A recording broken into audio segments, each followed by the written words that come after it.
নমস্কার। আজকে চলে এসেছি একটি নতুন ভিডিও নিয়ে, যেখানে আমরা কথা বলবো একটি সুদীর্ঘ সম্পর্কের জন্য কি কি করণীয় এবং আমরা আমাদের এক সম্পর্কটাকে সুন্দরভাবে এগিয়ে নিয়ে চলার জন্য কি কি করতে পারি।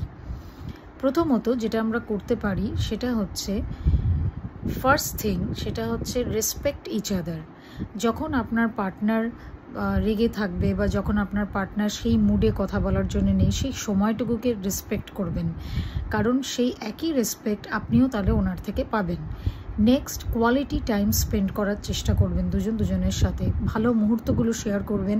এবং শুধু তাই নয়, সেই যে সময়টা আপনারা শেয়ার করবেন সেই সময় যত ভালো কথোপকথন আছে সেটা করার চেষ্টা করবেন। এতে কি হবে, আপনাদের সম্পর্কটা স্ট্রং হবে। থার্ডলি, রোমান্সটাকে বজায় রাখবেন। That is very important.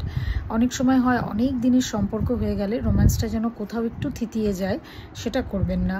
একসাথে খেতে যাওয়া, ঘুরতে যাওয়া, বা কোথাও না যেতে পারলে বাড়িতেই আপনারা রাত্রে ডিনারটা একসাথে করলেন।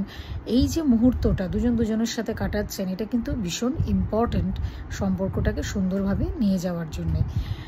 নেক্সট যেটা করবেন সেটা হচ্ছে কমিউনিকেশন গ্যাপ যেন কখনো না হয়। দুজনের সাথে যতই ব্যস্ত থাকুন, অন্তত 10 minutes time for each other বের করবেনই।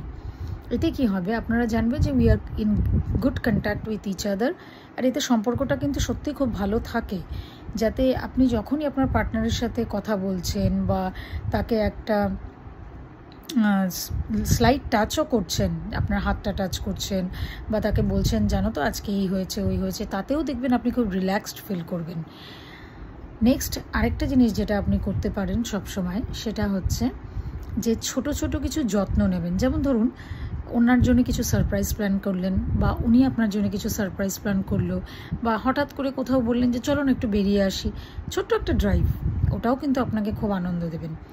সহানুভূতিশীল হবেন যখন দেখবেন যে আপনার পার্টনারের মনটা খুব খারাপ বা তার ভালো লাগছে না, তাকে একটু বোঝার চেষ্টা করবেন। সেটা ভীষণ দরকার, কারণ সে চাইবে যে আপনি তাকে বুঝুন এবং আপনি তার প্রবলেমটাকে মিনিমাইজ করার চেষ্টা করুন।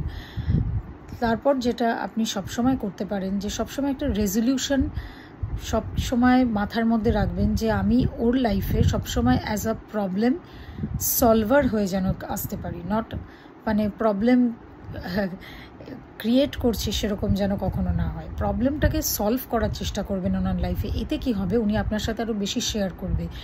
এই কটা জিনিসে যদি আপনি রোজকার জীবনে মনে রাখতে পারেন, মনে হয় সম্পর্কটা অনেক সুন্দরভাবে আপনি নিয়ে চলতে পারবেন অনেক বছর অবধি। এবং শুধু তাই নয়, তখন আপনিও বলতে পারবেন যে happy 30 years of married life বা 40 ইয়ার্স অফ ম্যারিড লাইফ। দেখুন, সত্যি কথা বলতে ঝগড়াঝাটি is a part of married life, এটা হবেই, কিন্তু সেটাকে নিয়ে মনের মধ্যে গেঁথে বসে থাকবেন না, সেটা আপনাকে কষ্ট দেবে অনেক বেশি। এটা করবেন না। এই টিপসগুলো ফলো করবেন, দেখবেন জিনিসটা অনেক ইজি হয়ে যাবে। নমস্কার। আর যদি চ্যানেলটা ভালো লেগে থাকে তাহলে নিশ্চয়ই সাবস্ক্রাইব করবেন এরকম আরও রিলেশনশিপ টিপসের ভিডিও পাওয়ার জন্য। Thank you.